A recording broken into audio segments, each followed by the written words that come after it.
years of expertise in all disciplines. This should be a barn burner as we move to the top end of the prelims here on Cage Steel 33. Jhoan Salinas, Ryan Shaw, blue corner, red corner, 25, both of them. 10 centimeters height advantage, though, for Ryan Shaw, representing the Guerrilla Fight Team. RVK MMA for Jhoan Salinas. Andy Nichols in charge, the third man in the cage here, 3 minutes on the clock. Salinas likes to bounce in and out of range, uses fakes and feints as we're seeing here to disguise his power combinations as he comes forward. Changes levels, straight to the double leg, inside trip. Shaw looking to defend here with a nice wide base. He's going to body lock to try and reverse, but accepts the takedown. Often holding on to your opponent gives your opponent the takedown because they can lift you. It's nice work from Shaw, though, to get back to his feet. Got to be careful about giving up the back here, Chris. Jhoan Salinas there. Cat-like maneuvers around the back. Drops his weight. Can he reap the leg and pick up a takedown again? No. Ryan Shaw, again, just very solid base here from Shaw.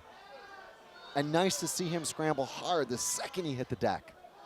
Salinas did a great job of controlling that right arm there of Shaw. See that? That allows him to slam those punches in and also prevents Shaw from getting that underhook. He needs that right underhook to try and turn into his opponent. Looking for the Uchimata counter from the overhook. Again, takedown straight into the mounted position. Jhoan Salinas in a highly advantageous position early, digs both hooks in. What a statement this would be against Ryan Shaw. Can't quite get the full back take. Ryan Shaw scrambles hard. Driving forward is Ryan Shaw. Crowd going absolutely bananas.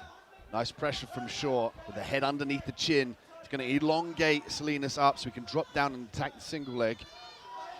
Now he's got the knee shield across. He can turn this into a double. He can turn it into a high crotch, lets it go. Chases the opposite side single. I like the way Shaw did that. He switched legs. He'll look to try and drag that leg out now and circle round to his right side. Nice work from Salinas with the underhook. Shaw again driving forward here. Oh, he's dropped down for the guillotine. Might use it to sweep. Shaw dropping for the guillotine, like you said, Dean. Can he get it? Can he flip over into mount? Has to let things go. Open guard here for Salinas off his back. Salinas is going to try and get back to his feet, plant one arm and get the legs underneath him. If he fires up for a triangle, he's got to get that right leg and clasp the hold of the neck. Difficult, stuffed up against the cage. Of course, he can use the cage to kick off. There's a triangle attempt. Oh, he's got the figure four. Salinas locking up the triangle just on cue, Dean. He has the angle, underhooks the leg. Maybe an armbar here. I was about to say, yeah, you can attack the armbar here as well. Also go to a shoulder lock. Runs out of time. Close encounter here for Jhoan Salinas. A motivated Jhoan Salinas, especially after a close fight last time on the feet. Great to see him take it straight down to the grappling. But now he knows he's got the affordance there off his back to fire up the submissions. But he's got to make sure that he gets to the guard position. We saw him drop down briefly for a guillotine, and he used it to sweep Salinas.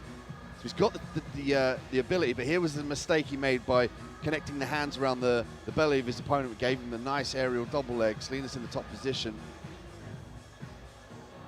Salinas did a good job of controlling the arm there, which allowed him to free up that right hand to slam those punches in. Also promoted the takedown. There was the Uchimata counter. The control of the outside trip to the mounted position. Salinas. And there, the near finish there.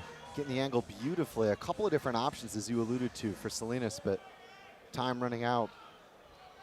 What a fight. What a great fight. A fight defined by scrambles and opportunities.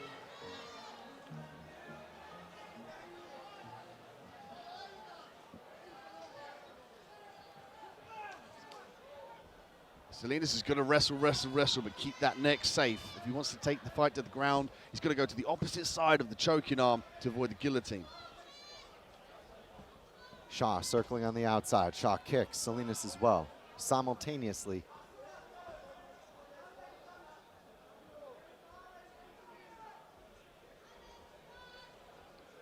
No drop in pace either from both fighters across the previous 3 minutes. Will they be able to continue it here in what has just been an energy fest? Shaw sitting on the back foot here. He's looking to counter. Looking to fire those crisp 1-2 down the pipe. I'd like to see him show the uppercut. He briefly showed the team. Oh, a couple of heavy shots there. Salinas drives forward. Heavy pressure here. Salinas boxing his man up against the fence here. Shaw circling out for some respite to the left. I like the body head there from Salinas. Salinas could be selling the fact that he wants to strike to hide that level change. That's a smart play. You know, he's got to convince Shaw that he wants to strike, which will then in turn take the direction off the level change and give Salinas a better affordance to get hold of those legs. Nice body work there from Salinas. Shaw did a good job of circling off the cage though.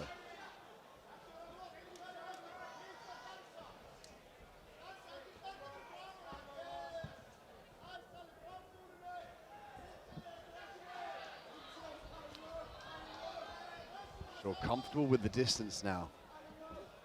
To work on the outside, heavy hooks again from Salinas.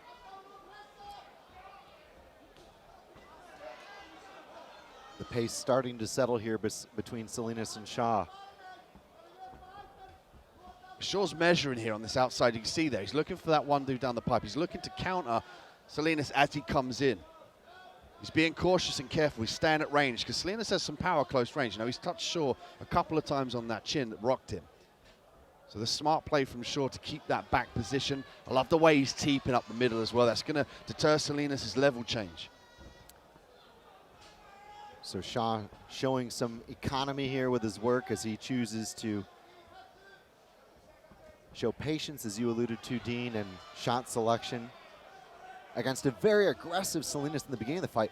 It didn't look to me like Salinas had lost much energy by the start of the second, but yeah, that was a serious pace, and Shaw may be weaseling his way back into this fight.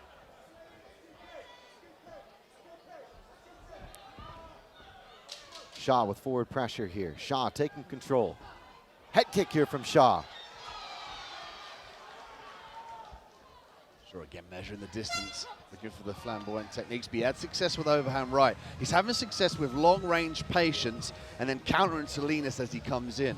So I think right now that's what he's got to try and replicate coming into the next round. And looking forward, it seemed to me like Shaw chose to kind of play the long game there in that second round. And do you think it's tied up at this juncture?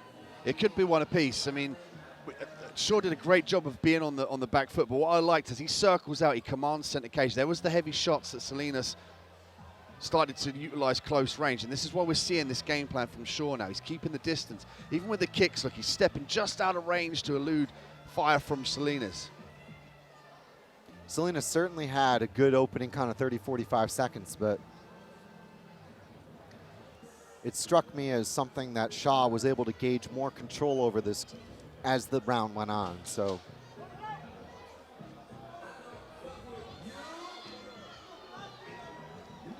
we'll look to both corners, the RVK and Guerrilla Fight team, giving final words to both fighters as we waltz towards the end of one of our final fights here on the undercard. Of course, plenty of action to come. Gadita, Bramold, Ibrahimi, Tebet. Oh, nice. Polonia, Ibrahimov, 2 title fights and 1 feature attraction. Apologies, team. Lots coming our way here on the main card, but for now, this. Well, there was a left hand coming the way from Shaw. They switched stances here as well. I like the way he's throwing these stances out. There's Salinas, deterring Salinas from coming in. He wants to keep him at that range. He looked for the question mark kick in the previous round. I'd like to see him go low on that leg with a leg kick or maybe the calf kick. And then when the focus goes down, to go high.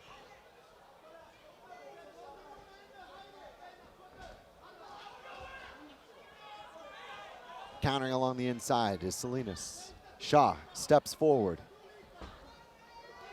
Pop and jab here. Fencer's jab from Shaw.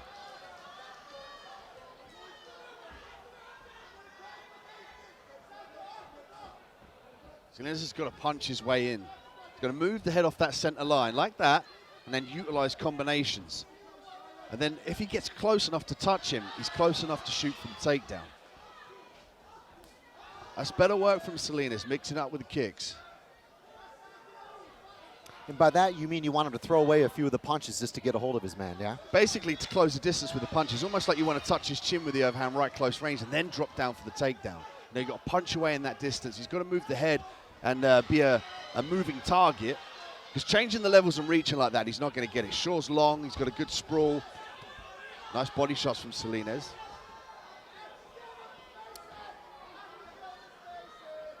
Salinas trying to put a finale here together, but Shaw has frustrated this performance, certainly starting in round 2. Salinas connects, short left hand.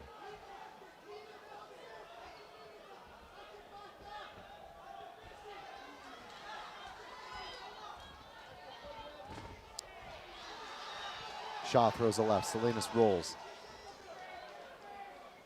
Stance swap here from Shaw. Bullfighters clearly fatigued. We mentioned the final heat wave of 2023 here. One of only a handful, shall we say, in the UK.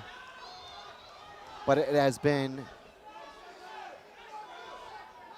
a very, very high temperature atmosphere here for fighters to compete. And Salinas and Shaw both showing signs of that exhaustion. This drops down for the single. It's caught in the double separation. Shaw again threatening the submission to deter the takedown.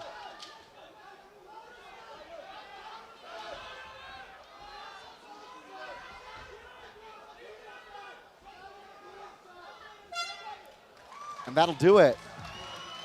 Well, it was one of the most competitive rounds of any fight we've had here tonight in the first frame, but question marks over the pace were answered somewhere in round 2. Shaw starting to frustrate Salinas to a degree.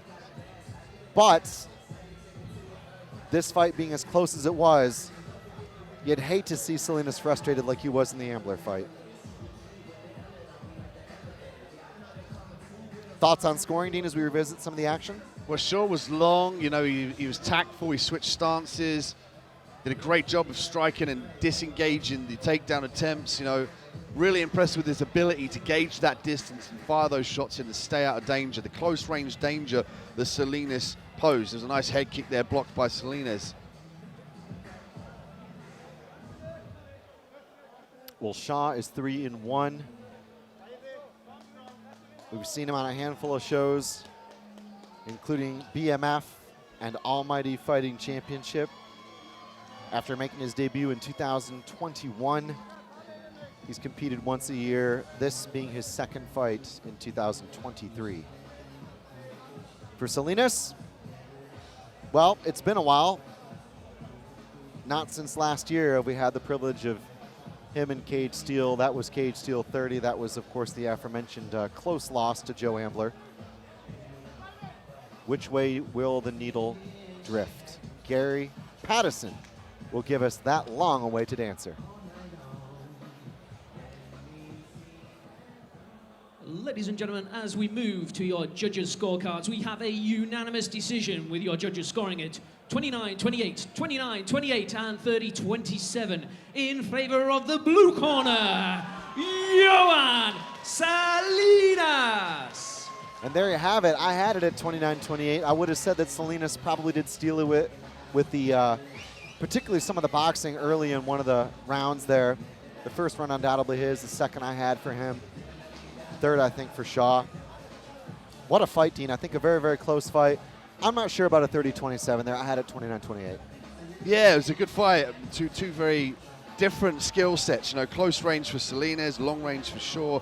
I think Shaw did a much better job of striking, I have to be honest. You know, he gauged the distance. He landed definitive damage. When Salinas did get in, he landed heavy to the body. That's what stood out in my mind, those heavy body shots. A definitive kind of answer for that close range was Shaw's ability to keep that long range. But